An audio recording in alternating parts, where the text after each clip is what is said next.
Okay, I think we're going to be eating at 12, so we'll definitely aim to be done before then. So by popular demand, some people wanted an introduction to graph theory, which is going to be the subject of the next hour. We're not going to be doing any kind of practical hands-on stuff with graph theory because in 2 days, if you learned AFNI and how to do graph theory and how to do MVPA, I don't even know how to finish that thought. It would just be so ridiculous. It's not possible. But the whole purpose of this talk is to, mainly for those of you who have never encountered graph theory before, to get you familiar with some of the terms. It's becoming a more popular technique. Both things like graph theory, things like multivariate analyses are becoming a lot more widespread and gaining a lot more traction. One of the reasons, and I'm not being facetious here, is you can produce very beautiful results, very beautiful figures showing things like connections between different nodes, what the strengths are, and starting to delineate different networks, which is becoming like kind of a buzzword these days, but it is very important because you can use this for more and more. They're trying to use it for diagnostic purposes, especially to distinguish between different patient populations. I got to give a lot of credit to Alex Jordan, who is a postdoc at University of Michigan. He's our local expert in graph theory. He's been doing it a lot. He's published on it. He's used this thing called Brain Connectivity Toolbox, which I'm still learning about. But he provided a lot of support and talking through for some of this talk. Now, to start, we are going to begin with functional connectivity, which may be new to some people. Some people may be familiar with it. But graph theory is overlaid on functional connectivity. So you need to have a very strong understanding what functional connectivity does, how we typically pre-process a functional connectivity data set, and what some of the major caveats are when analyzing functional data. Because if that's not right and we try to then do graph theory on top of that, a lot of our results could probably be spurious. I'll give you some introduction to graph theory, basic terms, terminology to build up your fluency. And then at the very end, I'll point you towards some useful tools that you can use later.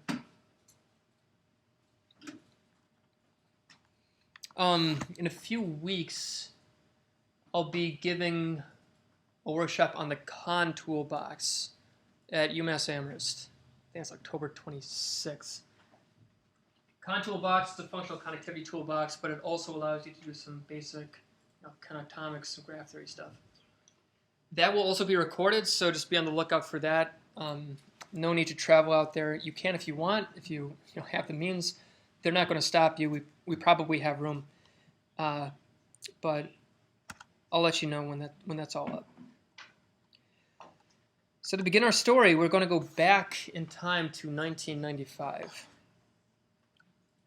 And this was an important year for graph theory because this was the discovery. Well, graph theory had actually been around for a while. It's not like it just came about with fMRI. We're applying graph theory to neuroimaging data.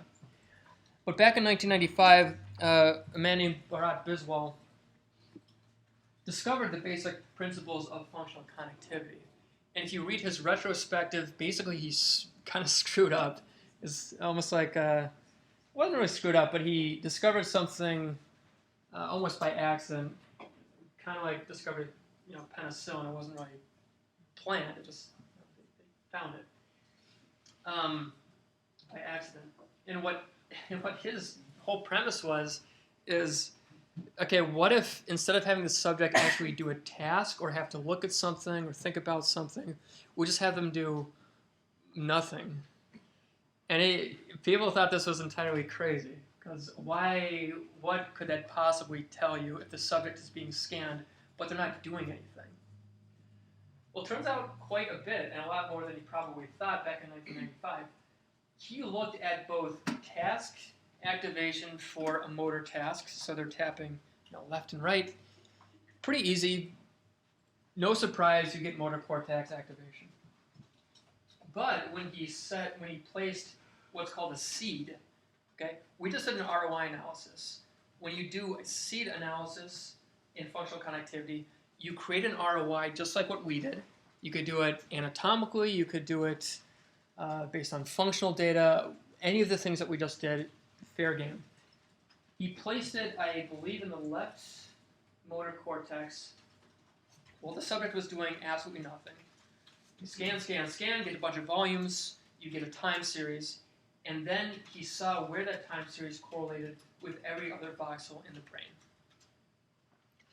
So we talked about pattern matching, right?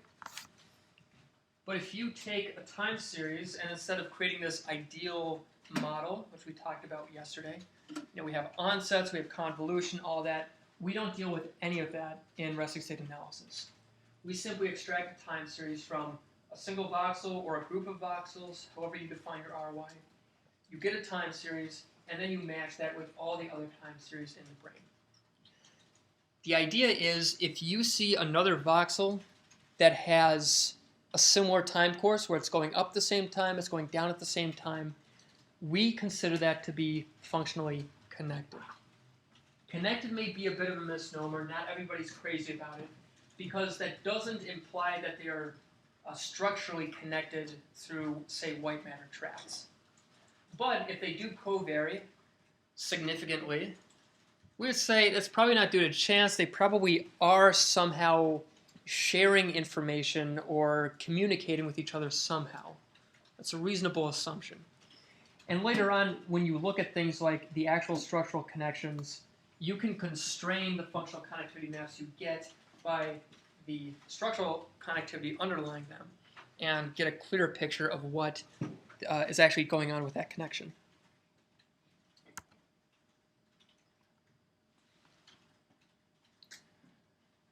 Here's another important paper in functional connectivity. This was Fox et al., 2005.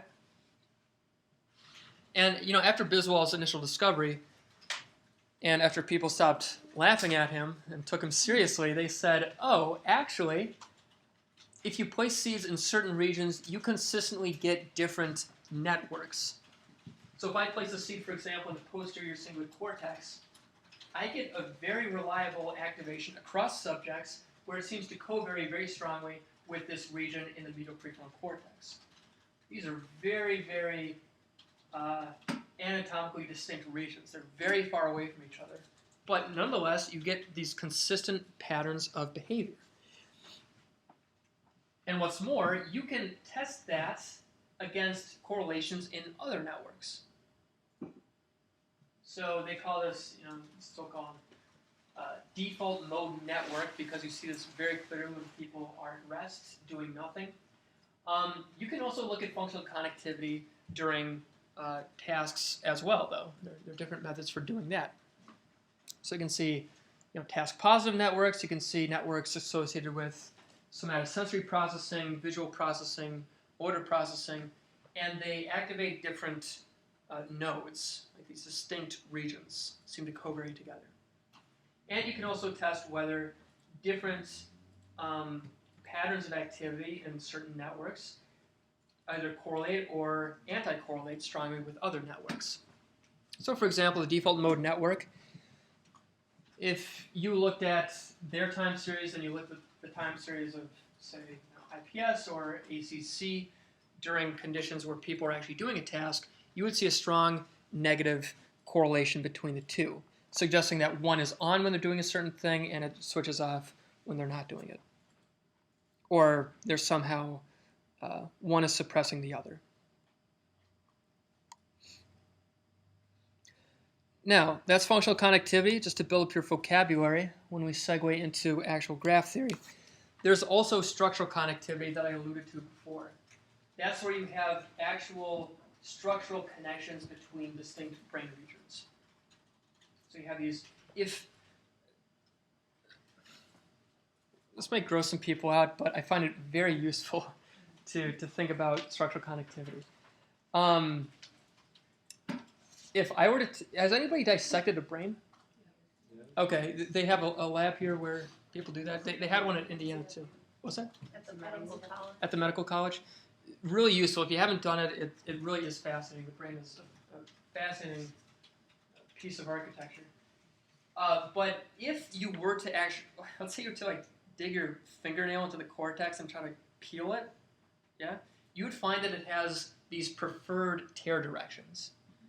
It's almost like peeling apart string cheese. Don't do that in your lab because people will think you're kind of crazy. It's kind of gross. But the point is, you do see bundles that seem to go in preferred directions together, right? And some of the major ones are things like the longitudinal fasciculus, which goes primarily posterior to anterior.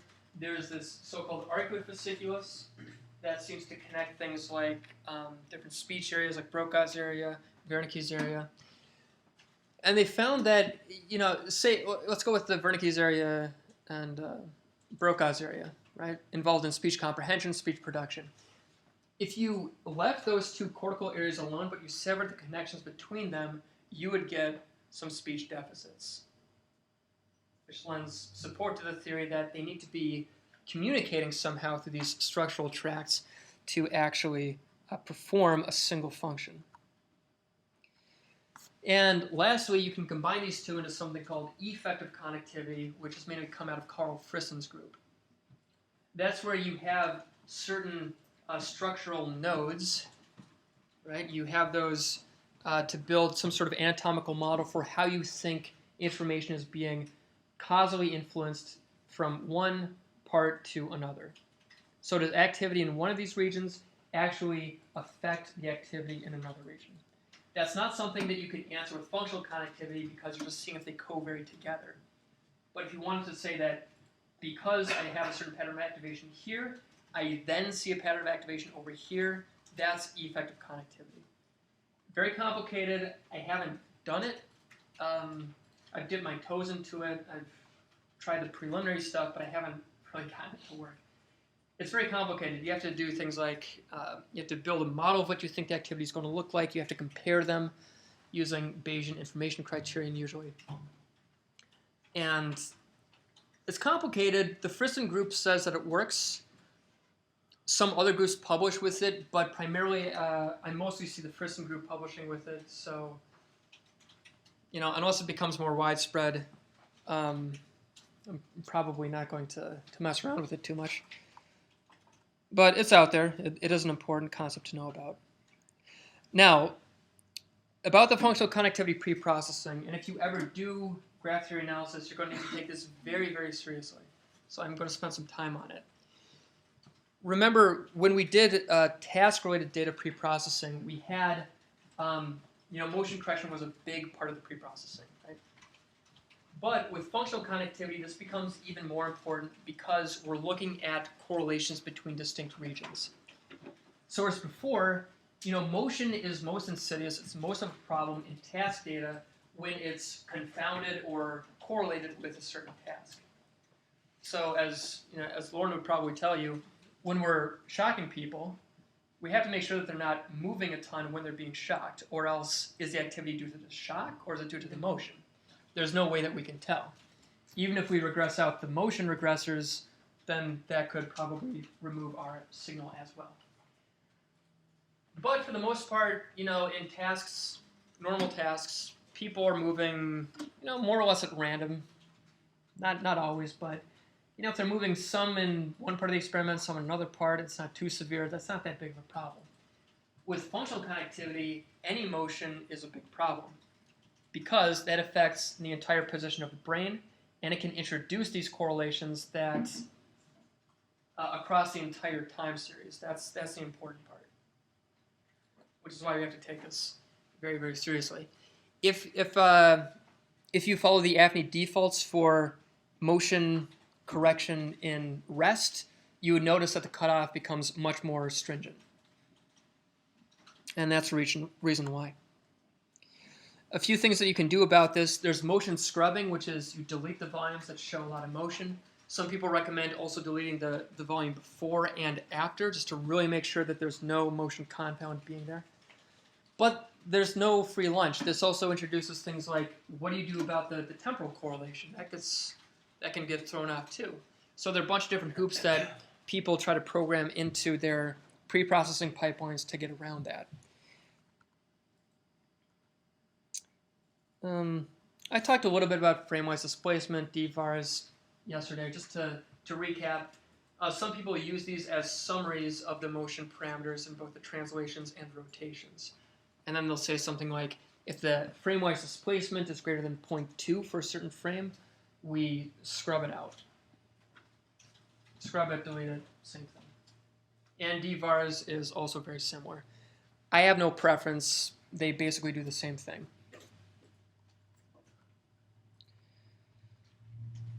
Another important concept is something called global signal regression. And I wish I could say that there's a consensus about what to do, but there isn't. It's still an ongoing debate. That's where you take the entire signal over the entire brain and you regress it out of the data. The idea is this should contain some of the physiological noise, and so if you regress that out, you're trying to clean it up quite a bit.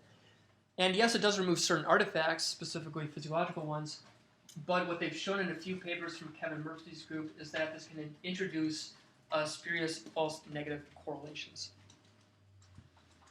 Just to show you an example, I believe they used PCC ROI both with global signal regression and without. And when you do use global signal regression, you start to introduce these negative correlations that you would not necessarily see otherwise. And they argue that they don't actually exist. And mathematically, you're biasing yourself towards finding negative correlations that are not there if you use global signal regression. Fox and colleagues who do global signal regression would argue otherwise, that it is actually an important processing step. What I would recommend is actually just, if you ever want to do functional connectivity graph theory analysis, record physiological data while you're scanning. That can include a respiratory belt. What's that thing they put on the finger to measure? Pulse ox. Sorry? Pulse ox. Pulse ox? Oximeter. Pulse oximeter, yeah. Those two things. Because if you look at things like cardiac regressors, where do you see the most variance loading on these regressors? Carotid arteries, yeah. Right. Yeah, and if you looked at the time series of a typical functional data set, you would see these pulsation artifacts in this region of the brain. And that's what's leading to it. Respiratory regressors, where does that seem to load?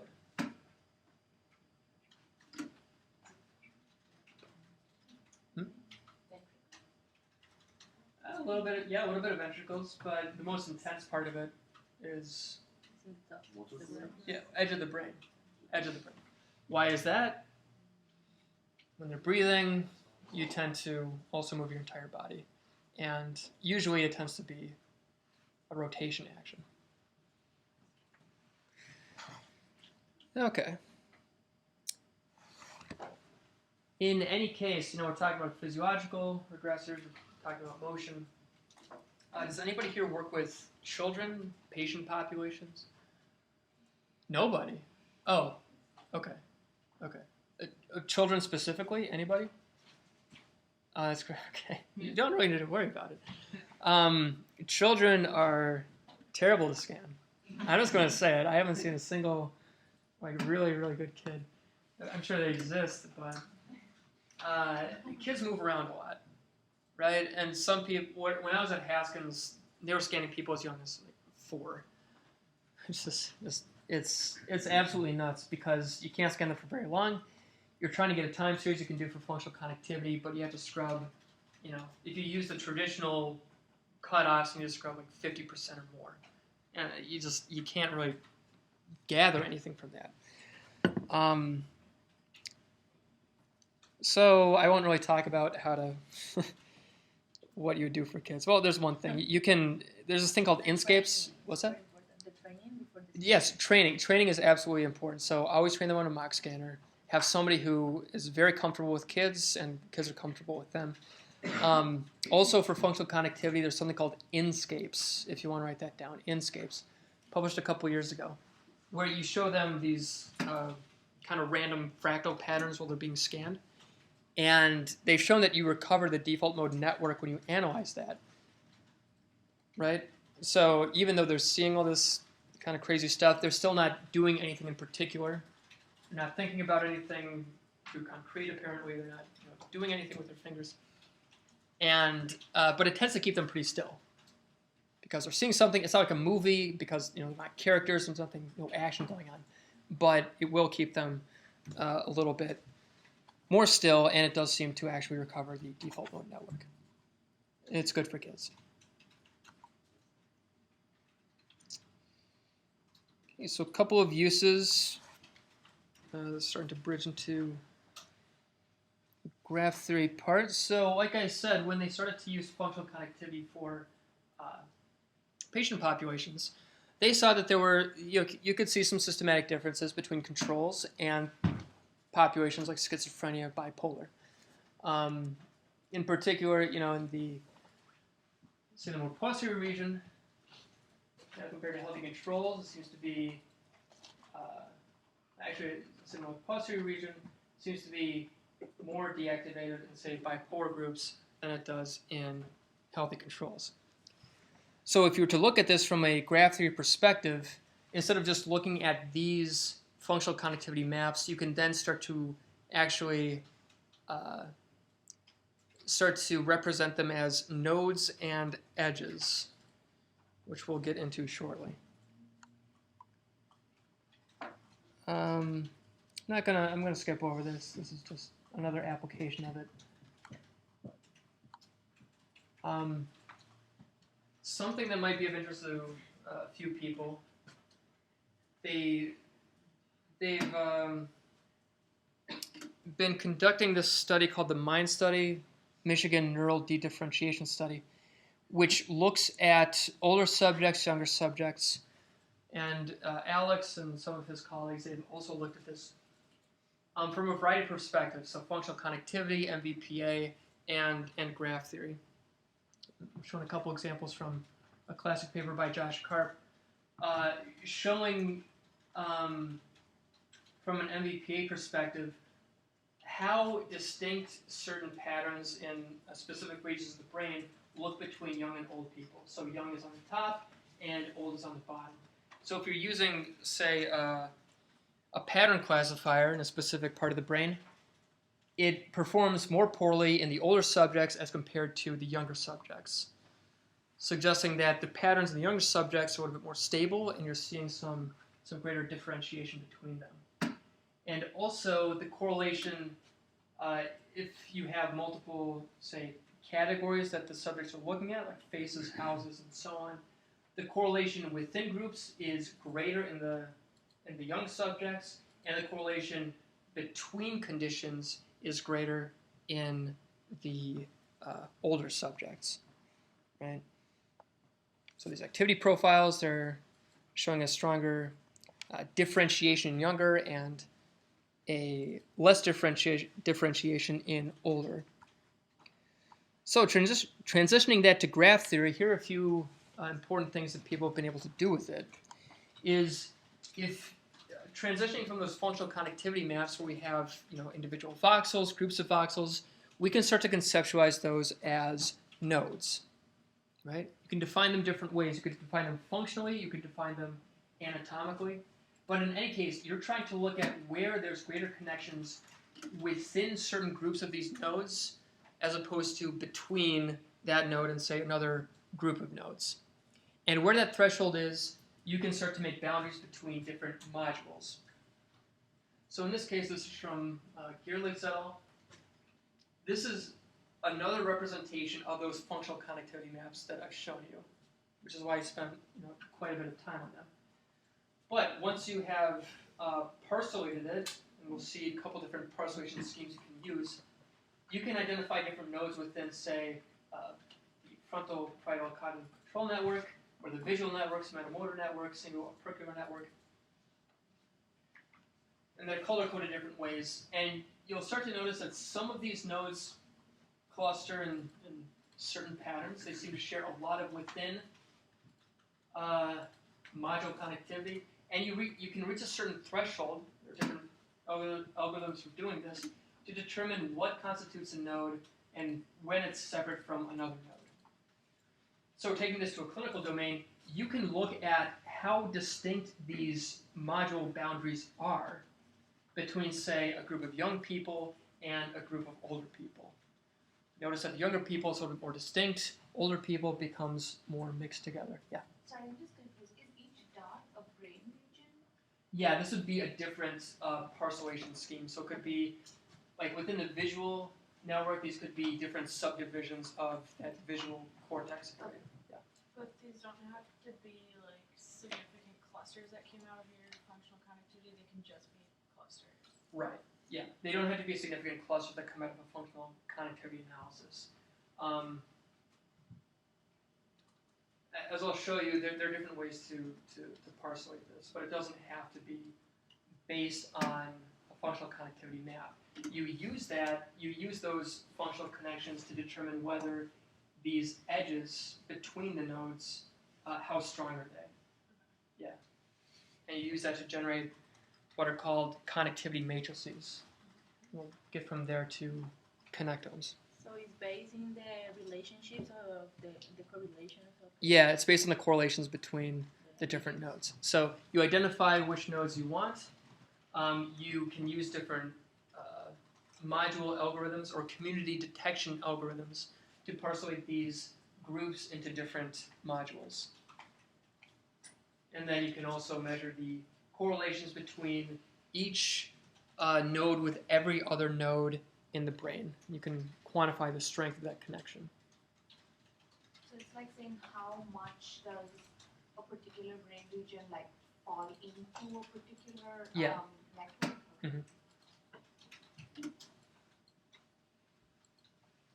When you say brain region, you mean like a cluster of voxels, basically. Yeah. Right? Yeah. At the extreme end, you could treat every voxel as its own node. No. That can become ridiculous for many reasons because there's too many voxels. A single voxel is going to share a lot of variance with nearby voxels.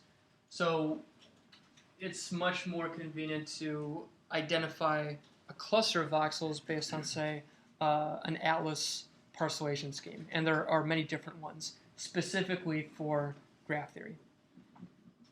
So you're pretty much just correlating an ROI's activity with every other ROI's activity. Exactly. Yeah. Just think of these as ROIs, just like what we were creating, and you can extract a time series from it. It's the best explanation of that I've ever heard. Okay. What else I want to say? We didn't do this in the practical, but because we didn't have any resting state data, we just didn't have time for it. But everything that we did with extracting from that string of beta maps, think of that as a time series.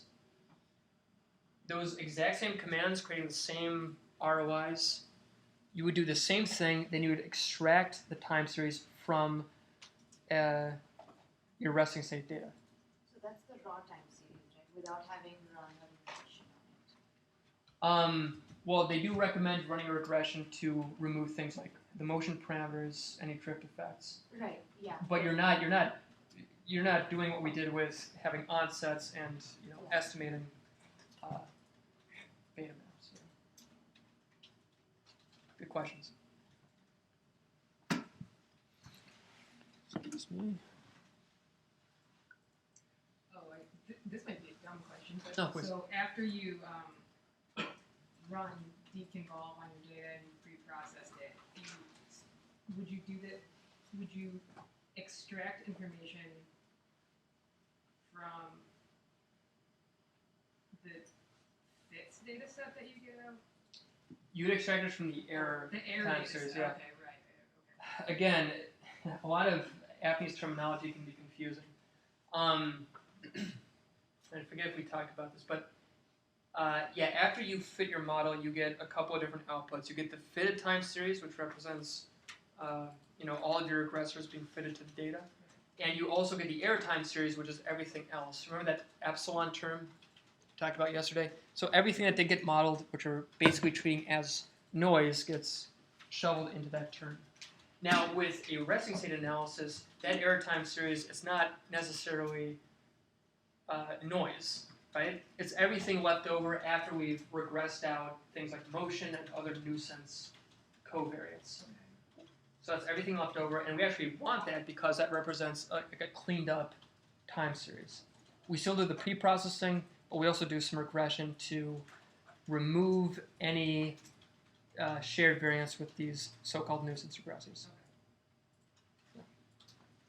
The prefix is ERRTS, error time series. In case you're curious, these tutorials might be a little dated, but I do have some tutorials about how to do that in AFNI if you're curious. It's not hard to find a resting state data set online.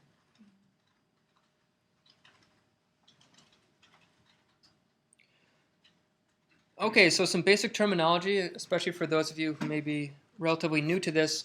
I was talking about nodes. And again, nodes is just anything that we're treating as a distinct spatial group, right? So at the extreme end, it could be a single voxel. We usually don't do that. We usually take groups of voxels based on a partitionation scheme, such as an atlas. Once you have those nodes, you look at the connectivity between that node and different nodes. So in basic graph theory, an edge represents the connection from one to the other and what the strength is of that connection. In our case, we would look at the correlation between those two, the correlation between the time series. And you can create these things called adjacency matrices, which are ones or zeros, coded for whether that node is connected to another node. Think of these as a few different cities, and there are only roads connecting a couple of them, right? So you could get from, say, node 3 to node 1, but you have to go through node 0 first. But a typical first-order adjacency matrix only accounts for immediate connections between nodes. So, for example, 0 and 3, are those connected?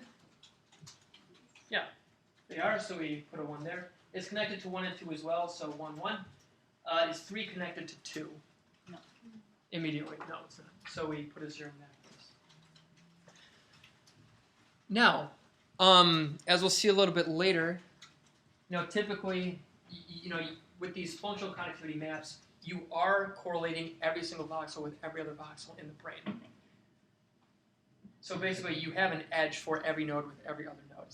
It can be pretty complicated. But we'll introduce a step called thresholding to actually remove edges that don't pass a certain connectivity threshold. Yeah. I was just going to ask the same thing. So this connection between nodes, so 3 and 2 could have some correlation between them, Mm-hmm. but because it doesn't pass that threshold, it counts as not being adjacent. Right. or not. Yeah. I mean, if you had a correlation from one voxel to another voxel of 0.001, not talking about p-values, but an actual correlation value. If you had a certain threshold, you say it's probably not actually connected, so we're going to remove that.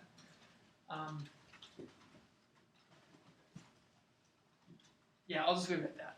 There are some nuances with thresholding, and not everybody agrees about it, but I'll leave it at that. And yeah, any network can. So once we start applying this to actual networks, so we can go another step above this and look at both nodes and also modules as well. So once we do these community detection algorithms to sort the nodes into modules that have greater within module connectivity than between module connectivity, we can also look at connections between modules as well. So an ROI is a module. It could be. It could be. I mean, in this case, what I've been talking about so far, think of the nodes as ROIs. Yeah. Oh, okay.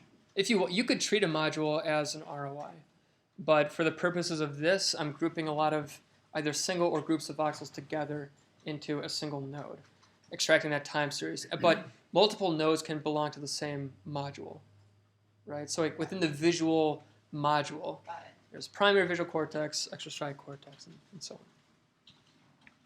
And, we can introduce constraints where we say it's functionally and structurally distinct from some other module. Your Psych 101 class, when they show you the frontal, parietal, occipital, temporal, That's like a very, very coarse scale module representation of the brain. Has anybody read Modularity of Mind by Jerry Fodor? You heard of it? It was back in the 80s. I may be totally misrepresenting it, but the way modules was used there is, are there certain parts of the brain that are, say, completely self-contained, like they only basically process one thing. Maybe I'm totally misrepresenting it, but that's one way to think about modules, right? Now, of course, we know it's a little bit more complex than that, right?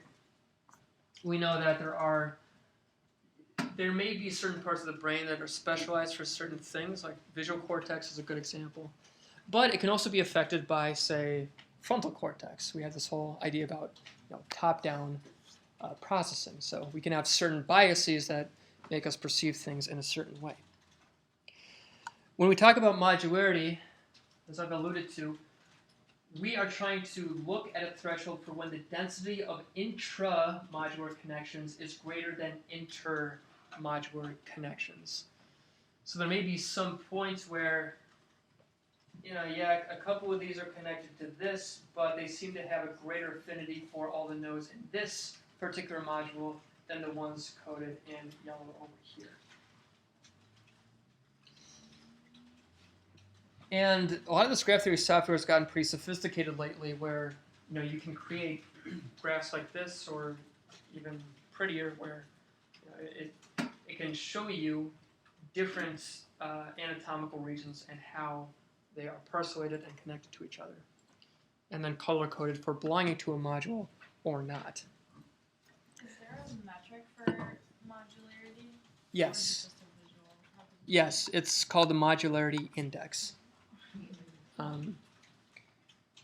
Some people use a related thing called the participation coefficient, but both of these, let's see if I remember what exactly these. So the next slide we'll talk about community detection algorithms, and what this boils down to is, you can set different thresholds for what constitutes a module or not. You could be very lenient and say,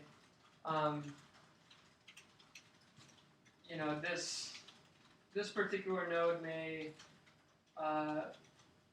be only kind of weakly connected to this other node that's kind of distinct, but I'm going to set my threshold so that I still consider them both part of the same module. So in that case, it would be kind of like a larger scale module, right? You'd have a greater number of nodes that would belong to a module.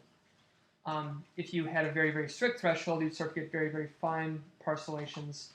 And at some points, it can break down. You can be overfitting. You could be detecting modules that aren't necessarily there. I'm not going to go through all the finesse of it because I'm not that familiar with what those thresholds should be. There are certain defaults that they recommend. But for that, you need like a graph theory expert to give you recommendations on it. And I should also mention that, as we'll see with MBPA, you can use the same parameters and still get different module outputs, like slightly different ones. Same thing with a classifier.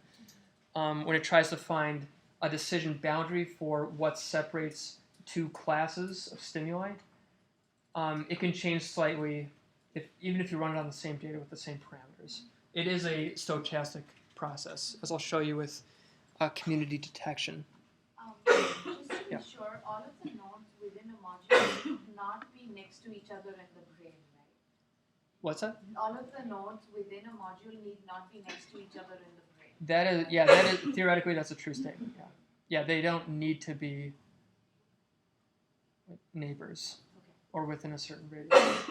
There's nothing stopping you from introducing that constraint. You could say, I want to make sure this is a biologically plausible model, so I'm going to introduce some anatomical constraints on it, which is a little bit more advanced, but you can see why that would make sense. If you knew that there was no, this is a good example for why you might introduce the structural connectivity, because you could say, I'm only going to include it as part of a module if they share a connection above a certain threshold and if they have some sort of structural connection as well.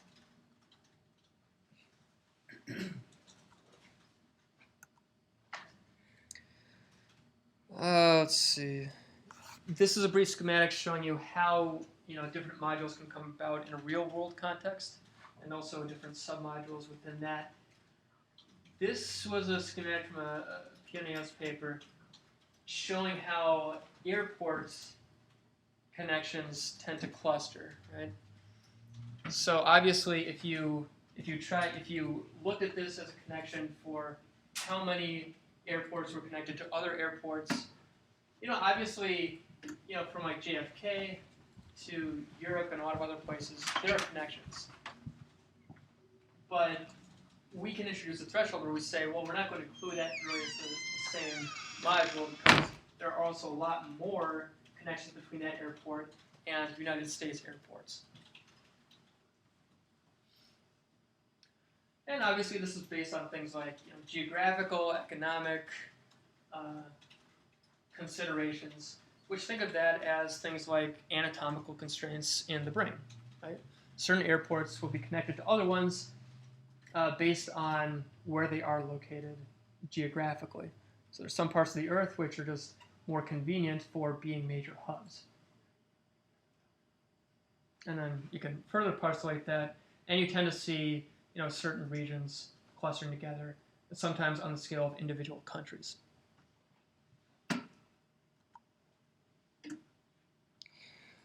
Okay, community detection is another important concept. I'm going to use community and modules interchangeably, just so you know, to make sure you don't get too tripped up. So that modularity index, we use that to group nodes together. Right? So if I had a representation of things like cell phone use, and I think this was from a study in Belgium where they're both people who speak French and Belch. No, they speak Dutch. So I had to. I couldn't. The people who speak Dutch are mostly going to be talking to themselves. People who speak French are mostly going to be speaking within their network. But obviously there's going to be some crosstalk between the two. And our job is to try to determine, at what threshold are we going to make the cutoff between these two different communities or modules. So we can use that modularity index. We can obviously change some different, we can use some different algorithms to do that. And one of these, probably the most popular one, one of many, but this is the one I'm going to focus on for today, is something called the Louvain algorithm. That is where initially you treat every single node as a separate module or community. Now, you could do that for every voxel, or maybe you parcelated the voxels into these individual nodes, however you want to define it. What the algorithm does is first it assigns one of these nodes to another one's community. And it says, did that increase or decrease this so-called modularity index? If it increased it, keep that as part of that community. If it decreased it, stay the same. Keep iterating this through all of them until you cannot get to a higher modularity index. And again, you have some control over what the threshold is going to be. But and if you kept going, you could end up with just saying 4 communities, greater amount of communities. At the extreme end, you could have just say 2, right? But it is a stochastic process. It starts out somewhat randomly, assigning one node to one community. So even if you ran this on the same data, same parameters, you could get slightly different modules. And some people recommend doing several passes to see what the stability is like. Right? If it's going to be very random, if it tends to give you radically different communities every time, maybe you got to change the parameters, or maybe there's something wrong with the data. I hope that's us. Maybe not. A few other things you do have control with when you're looking at these community detections. One is called resolution. So remember, Psych 101, you might get something like this. Roughly speaking, it's not a perfect fit, but let's say frontal, parietal, temporal, visual. Well, it's not really visual, but whatever. We only have 4 distinct modules in this case. And what these correlation matrices show is so let's look at the columns first. Each column would be a separate node. Right? You'd also have the other nodes here as well. You'd just be correlating them like you would with a typical correlation matrix. And the intensity represents the strength of that correlation. Now, we can try to segregate these into distinct modules, right? So this correlation matrix would be flipped in a certain way so that the nodes that seem to share a lot of variance with each other would become one node, and then you'd have distinct nodes as well. Now with the same data, if you change resolution parameter, which is symbolized by gamma, if you increase it, you're going to start to get finer scale resolution.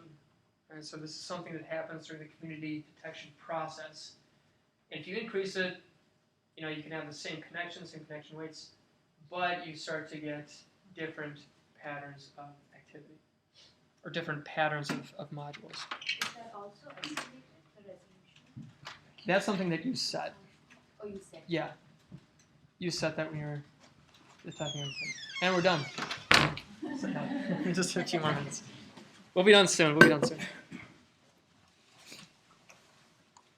Getting back to thresholding, which I had mentioned earlier, another important thing to consider. So notice that with no thresholding, we are going to have, everything is going to be connected to everything else. Obviously, if we think that some of these connections are just noise, or just really aren't meaningful, we can set a threshold so that we kind of black out all the ones that are below that threshold and only keep the ones above that particular threshold. Let's see. Typically, so the thresholding ranges I've seen, and what Alex tells me that he usually does, are things like keeping anywhere from the top 2 to 10% of correlations. So if you look at this with the dark blue being all the ones that we've removed, that's actually quite a bit of it, and we're only including maybe, I don't know, in that case maybe 20% or so. Now, how you would choose the different thresholds, I don't have a good answer for you. I would typically use the default that comes with one of the toolboxes, like Brain Connectivity Toolbox. But as with resolution, as with the community detection algorithm, some people like to use different thresholds to see how stable it is. Like if there's a certain, a really precipitous drop off at some point, you may need to take another look at what's going on.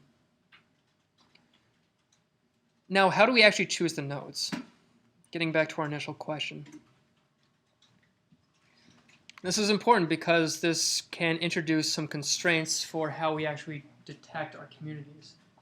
One is called an anatomical approach. So if you've ever used FreeSurfer, this is a really good resource to know about, because they have pretty finely, well, not that finely grained analysis, but they do contain a fair number of nodes. They're based more on the surface analyses rather than these 3D volumes we've been working with. And so in this case, let's say I had the precentral node, I would include all of the voxels that fall within that node, average across the time series, and then use that as my correlation. Okay. Some meta-analysis maps you may look into are, for example, ones by Dozenbach. And in that case, he's looking at peaks for these different networks that are involved in different types of processing. So, visual network nodes, just from different functional studies, say auditory nodes, prefrontal nodes, somatosensory nodes, and that's another option you can have. A recent one that I think is pretty cool is this multimodal approach.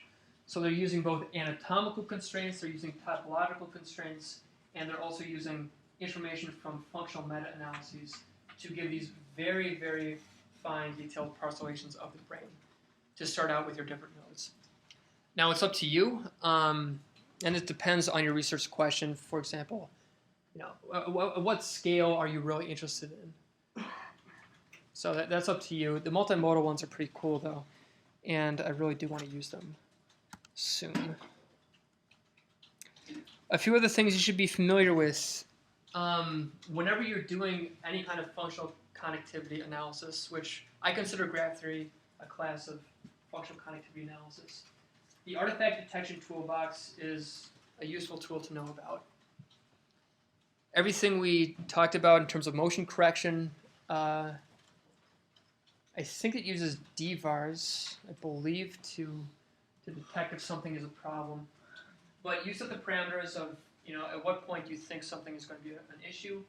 It outputs a time series, it outputs translations, rotations, and you can't see this, but it outputs which of the volumes have to be scrubbed.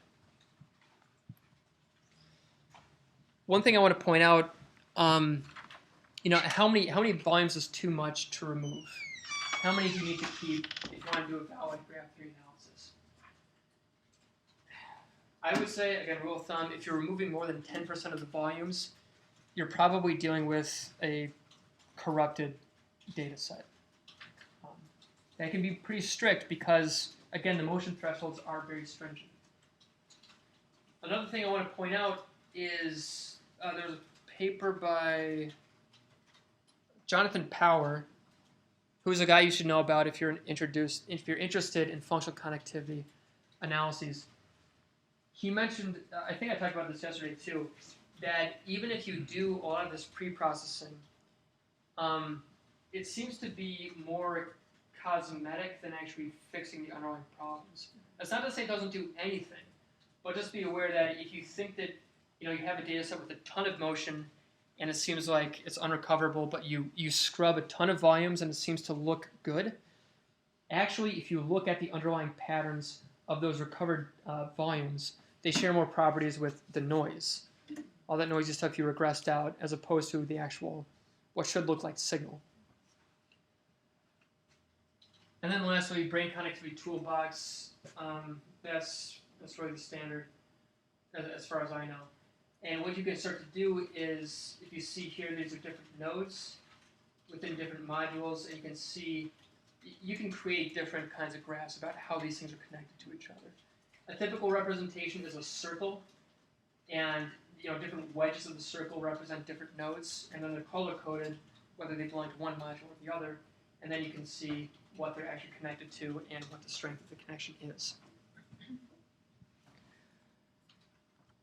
Last thing I want to mention, again, I am giving this workshop on the Con Toolbox, October 26th to the 27th.